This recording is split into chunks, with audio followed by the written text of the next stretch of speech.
Well, hey guys, welcome back. If you're new here, I'm Dr. Dray. I'm a board-certified dermatologist. Comment below, have you ever seen someone with thickened, almost swollen appearing skin on their upper back, up by their neck, almost looks like a hump? Maybe you even thought, is that a buffalo hump? Because I was reading all about warning signs of high cortisol, and I think that person has a buffalo hump. Oh my gosh, their cortisol must be high. Well, it could be a buffalo hump, but in today's video, we're going to talk about another condition that looks very similar but is entirely different and means something completely different, and that is scleredema. Not to be confused with scleroderma, another condition that sounds very similar but is very different. As a side note, I actually have a dedicated video all about scleroderma, so if you thought that's what this one was about, don't worry, I'll link that one down below in the description box. I'll put it in a pinned comment so you can make your way there and watch that video if that's what you were interested in. Today I'm going to explain what sclerodema is, why it happens, why it's important to recognize it, intervene early to prevent serious disease, why it is completely different from the buffalo hump of high cortisol. We're even going to dive into the skin microscopically to find out what is happening below the surface of the skin to form this hump on the upper back or neck area. What exactly is sclerodema? Sclerodema is a skin change where you have thickening of the skin that feels very woody. It feels firm. When you press on it, this is important, okay? This is very important. When you press on it, it does not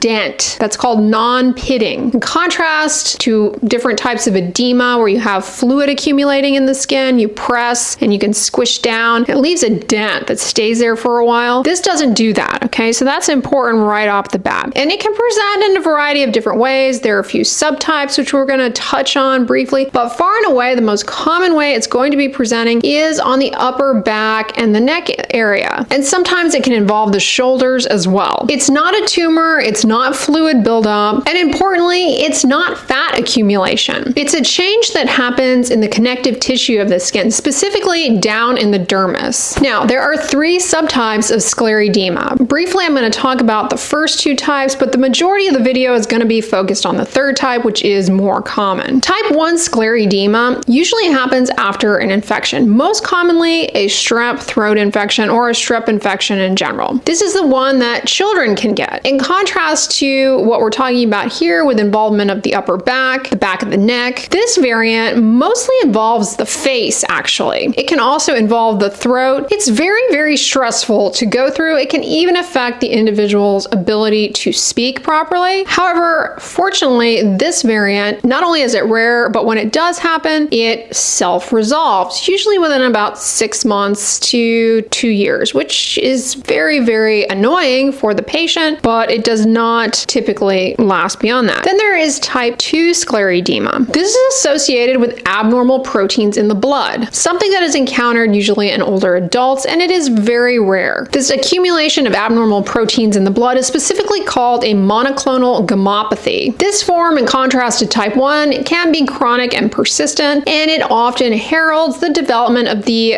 condition multiple myeloma. So it requires medical monitoring. Now let's talk about type 3, which is the more common type. Type 3 is also known as Scleredema diabeticorum. This is pretty much only encountered in adults. It occurs in adults who have long-standing, usually poorly controlled diabetes. It mostly happens with type 2 diabetes, though it can happen with type 1 diabetes as well. It's more frequently seen in men, but women develop it as well. It's described as rare, and it's often associated with obesity. So it might actually be something that is difficult to appreciate early on. Maybe the patient doesn't notice it, no one has noticed it. It might go missed when it's in the early stages of development. They might just attribute it to being overweight, but it's not that. It's associated with suboptimal blood sugar control. If you weren't aware, diabetes can take a toll on the skin in a number of ways, and there are a huge array of different skin conditions, skin findings that can develop, arise in the setting of having type 2 diabetes. Check out my video on what diabetes does to your skin for more information, because yeah, it really can do a number, and this is one thing that might happen. People with Scleredema diabeticorum, they usually develop the thickening skin, like I said, on the upper back, the back of the neck, and sometimes the shoulders. The skin feels firm and it feels bound down, like you can't really move that hump of tissue around. It is like fixed, bound down. It almost has like a leathery texture texture to it. Like I said, when you press on it, it doesn't pit. Unfortunately, over time, this thickening can really start to limit mobility, especially in the shoulders, which is very, very problematic for diabetics in particular, because if you weren't aware, people who have diabetes are at a significantly elevated, I want to say 5 times increased risk of developing something called adhesive capsulitis or frozen shoulder syndrome. And that condition plus this, I mean, that's a real big mobility, quality of life issue that you are approaching if you have this and continue to have your diabetes not be well controlled. Now, one thing that's important about this condition is that it does not involve the hands or the fingers. That's important because sometimes it's not clear, it might be confusing. Is this scleredema or scleroderma? Which scleroderma will involve the hands and the fingers. It's usually where it first starts to appear with that tightened skin. That's not what's happening here with scleredema diabeticorum. With scleredema diabeticorum, it's going to be the upper back, the back of the neck, and the backs of the shoulders. So that's a helpful distinguishing feature between the two conditions that sometimes can get a little confusing if you don't know what to look for. Now, here's what everyone wants to know. How is this any different than the buffalo hump that patients who have high cortisol can develop, or patients who are on chronic steroids, glucocorticoid steroids, I should say, not the bodybuilding anabolic steroids, although those have their own host of skin findings. I digress. So the buffalo hump that is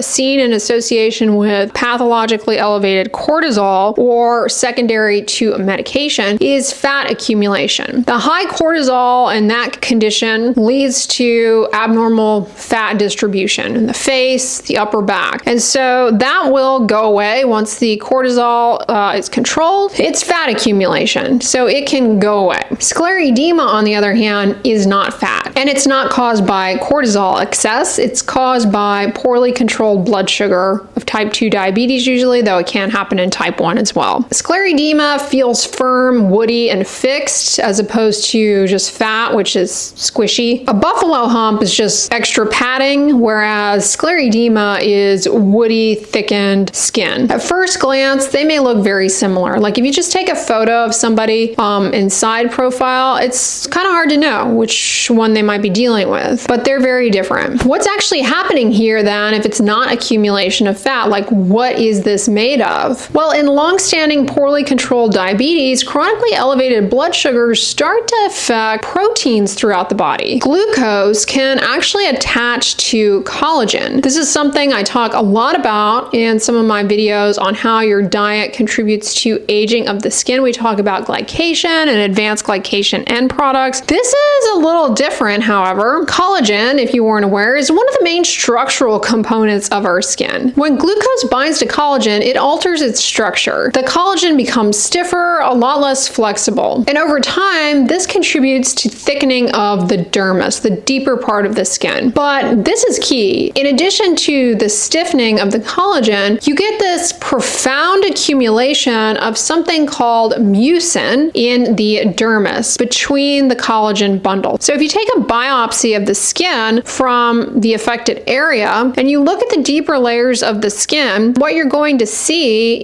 is all of this mucin spreading out between the little collagen bundles. And that's what underlies the thickening and the firmness of the skin. This is in contrast to a buffalo hump where it's just a fatty deposit. This isn't a fatty deposit, it's abnormalities in the collagen and a accumulation of mucin. There's really not any inflammation in the skin either when you go looking under the microscope at a biopsy. And the outermost layer, the epidermis, also looks completely normal. So the process is happening deeper in the connective tissue. What ends up happening here? Does this continue to grow and grow, or will it go away? Unfortunately, type 3 scleredema, in contrast to type 1, tends to be chronic. It develops gradually, and yes, it can progress. But in many cases, it sort of stabilizes and remains the same. But it doesn't completely resolve. Getting good control of the blood sugar can help slow down and prevent progression, and it may improve a bit. The reason why it's so important to recognize this and to do something about it is that it tells you that you need better blood sugar control. Not having good blood sugar control is going to take you down a path of multiple serious health complications. The condition itself will progress and can seriously limit your mobility as well. So that is another reason why this is an important warning sign of poorly controlled diabetes that needs to be identified. If you go to the dermatology textbooks, the medical literature, and you look up information on this, you're going to find that they're going to tell you that this is rare. I would say it's probably not rare, it's just probably underdiagnosed and rare to actually present to a dermatologist because of access issues and things of that sort. Is there anything that you can do if you have it to treat it, to get rid of it, to help it lessen, make it go away in any way, shape, or form? A variety of treatment modalities have been tried, and there's really no universal agreed upon approach or anything that reproducibly works. Some things that have been tried with varying amounts of success are phototherapy with UVA1. So UVA1, as you guys may already know from perhaps my videos or just your own knowledge, UVA are the rays from the sun that penetrate really deeply and destroy the dermis.